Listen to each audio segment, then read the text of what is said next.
امروز 24 اپریل است و شما در پخش مستقیم برنامه خبری رادیو آزادی را تماشا دارید. شعله گلخوجه هستم. سلام.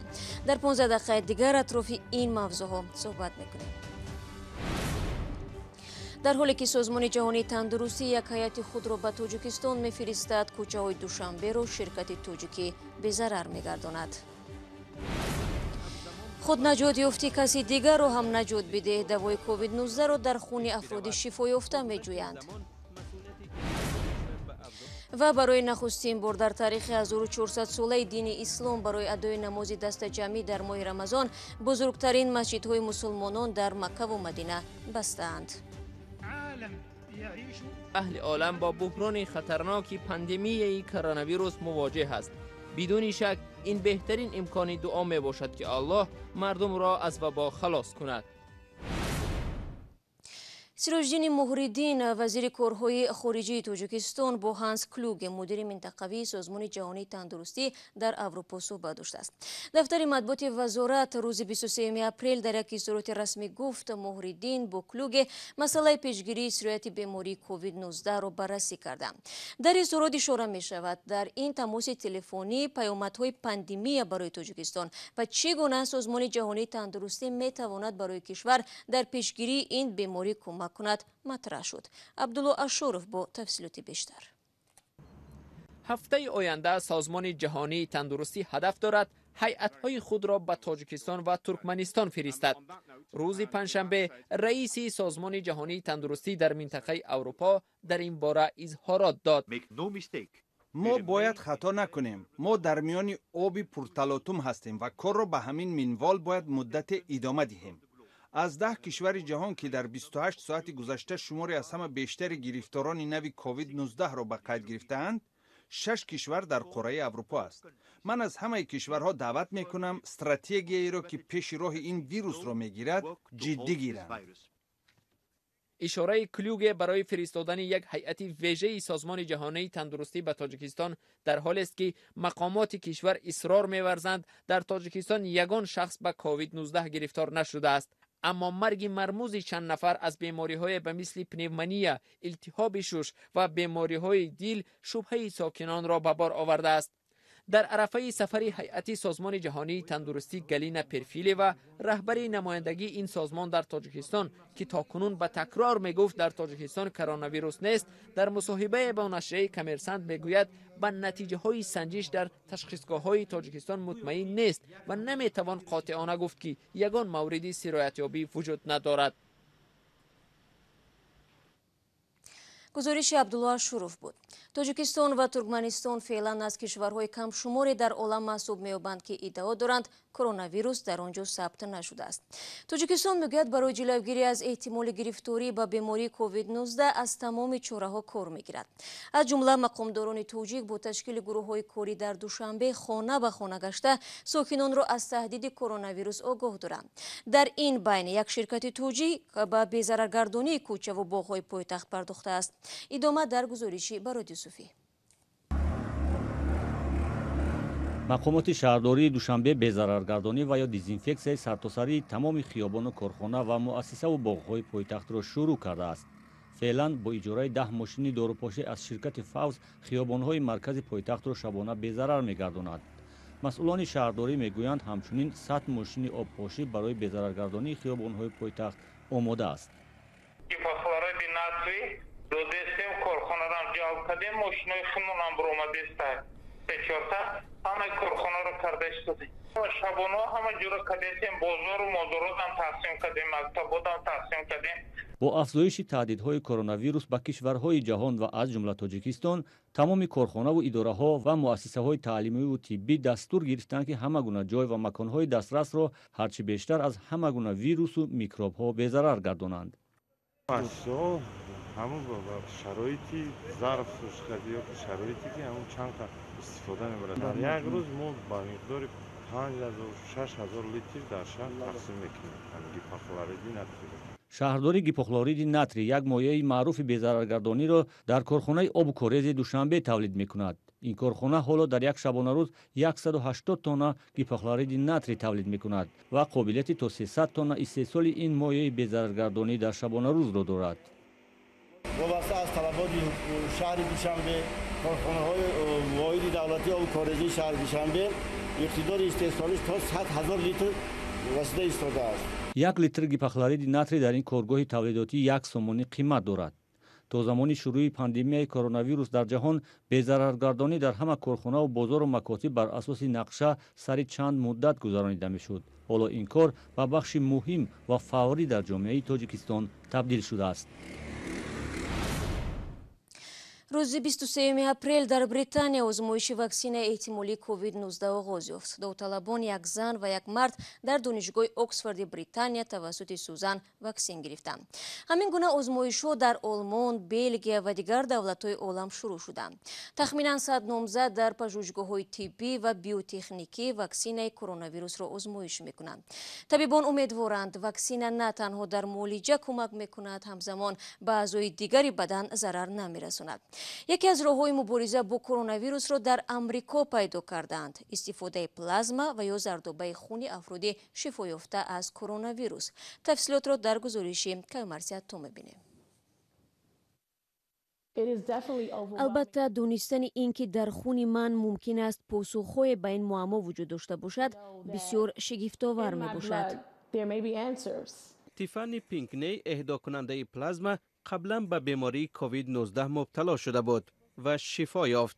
پینکنی یکی از اولین بیماران سابق در نیویورک است که به اهدای پلازمای خونش اقدام کرده تا از آن در درمان آزمایشی بیماران دیگر استفاده شود.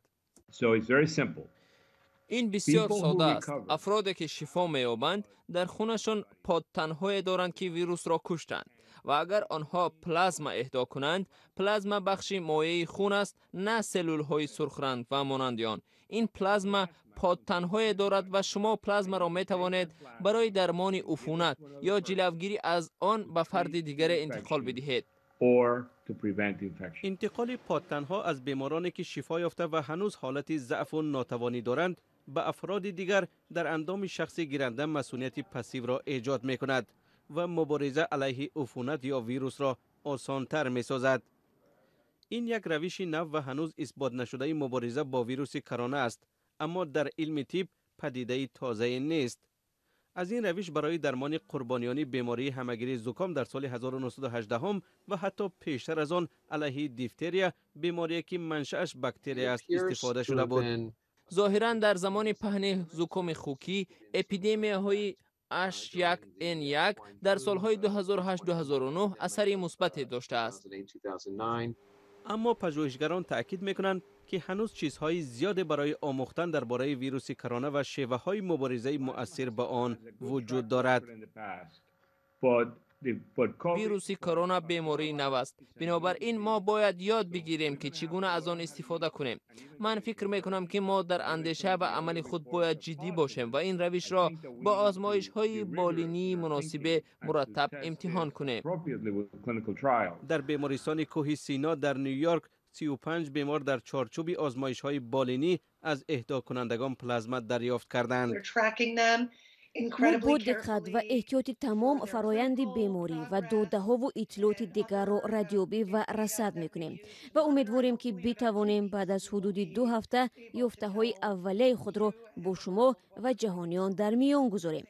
مثلا اینکه آیا پلازما ها می توانند دوباره پهن شوند، چه مدت مسئول و امین باقی خواهند ماند، چه مدت مسئولیت آنها در سطح پایین یا در سطح بالا باقی میماند. اینها موردهایی است که قصد داریم به آن پردازیم، به ویژه اینکه جامعه ها را دوباره باز خواهیم کرد. تحقیقات مانند در اروپا و چین هم در حال انجام شدن است و پزشکان میگویند آزمایش‌های اول حاکی از بهبود یافتن نشانه‌های بیماران است. اگر به نظر برسد که انتقال پلازما علیه بیماری کووید 19 امین و مؤثر است، باز هم استفاده از این درمان در مقیاس وسیع یک نوع چالش خواهد بود. دیانا برنت، یکی دیگر از بیماران شفا یافته، به منظور جلب اهدا کنندگان بالقوه در ایالات متحده شبکه را راه اندازی کرده است. ما فهرستی داریم که همه آزمایش‌های انجام شده در سراسر کشور را گردآوری می‌کنیم و در دسترس عموم قرار می‌دهیم. دانشمندان انتظار دارند که تحقیقات در مورد انتقال پلازما همزمان و برابر با فعالیت‌های علمی برای تولید داروها و واکسینه‌های نو پیش برود. با گذشت زمان مسئولیت انفعالی شاید به ابزار دیگر برای مبارزه جهانی علیه عفونت و بیماری‌های همه‌گیر تبدیل شود. بینندگان عزیز، در برنامه تا این لحظه درباره گفتگوی وزیر کار خارجه تاجیکستان با مدیر منطقوی سازمان جهانی تندرستی، بی‌ضررگردانی کوچه‌ها و کارخانه‌های دوشنبه و راه‌های معالجه کرونا در جهان گزارش دادیم. حالا یک آگاهی پخش می شود و بعد آن برنامه را با مطالب دیگر پی می‌گیریم. با ما بمانید.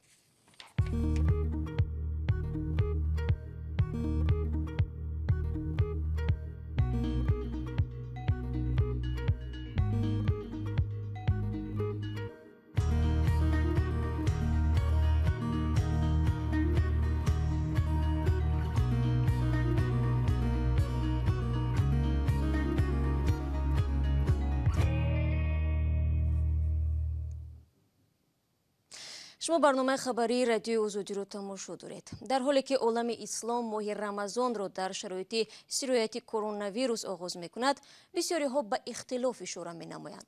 گفته می‌شود حتی همین تهدید کرونا ویروس نتوانست مسلمانان را متحد کند.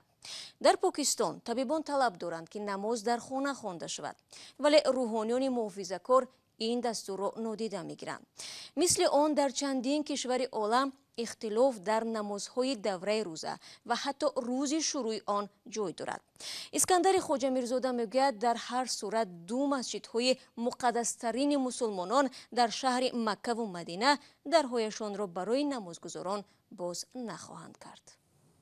برای اولین بار در تاریخ 1400 ساله دین اسلام در دوام ماه شریف رمضان درهای دو مسجد مقدسترین مسلمانان، المسجد الحرام مکه و المسجد النبوی مدینه بسته خواهند بود. در این دوره فقط خادمان همین مسجدها و از جمله افسران امنیتی و پاککاران امکان خواهند داشت در داخل مسجدهای یاد شده نماز خوانند. روز پنجشنبه در عرفه ماه شریف رمضان تلویزیون عربستان سعودی نماز در مسجد الحرام را نمایش داد. عربستان سعودی 24 اپریل را روز اول روزه اعلام کرده است. شیخ عبدالرحمن السدیسی از مسلمانان دعوت کرد در طاعت و عبادت ماه رمضان دعا کنند که اهل عالم سرایت کرونا ویروس را پشت سر کند. ماه مبارک رمضان در زمان آمد که اهل عالم با بحران خطرناک پاندمی کرونا ویروس مواجه است. بدون شک این بهترین امکان دعا می باشد که الله مردم را از وبا خلاص کند.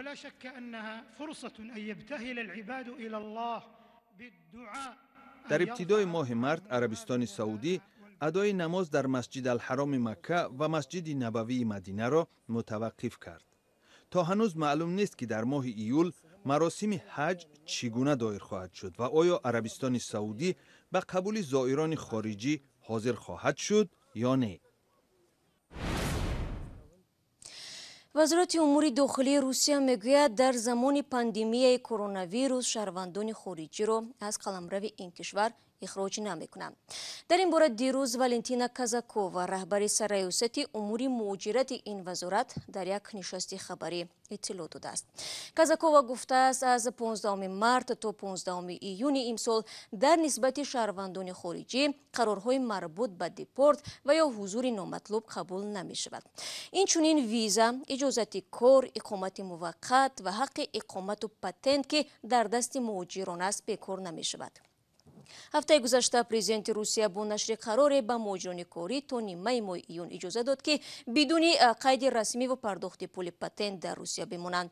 از سوی دیگر در صورت خواهش به وطن برگشتن مهاجران درمانده در شرایط کارانتین روسیه فعلا امکان ترک این کشور وجود ندارد. اینجا برنامه اخباری امروز را به پایان میرسانیم. تا ملاقات بعدی در هفته نو، بینندگان عزیز شما میتوانید شبانه روزی خبرهای تازه را از وبسایت رادیو آزادی بخوانید و گزارش‌های روز همچنان در آزادی ویدیو کانال ما دسترس هستند. من شما را در هفته نو منتظرم. تا آن روز خدا نگهدار.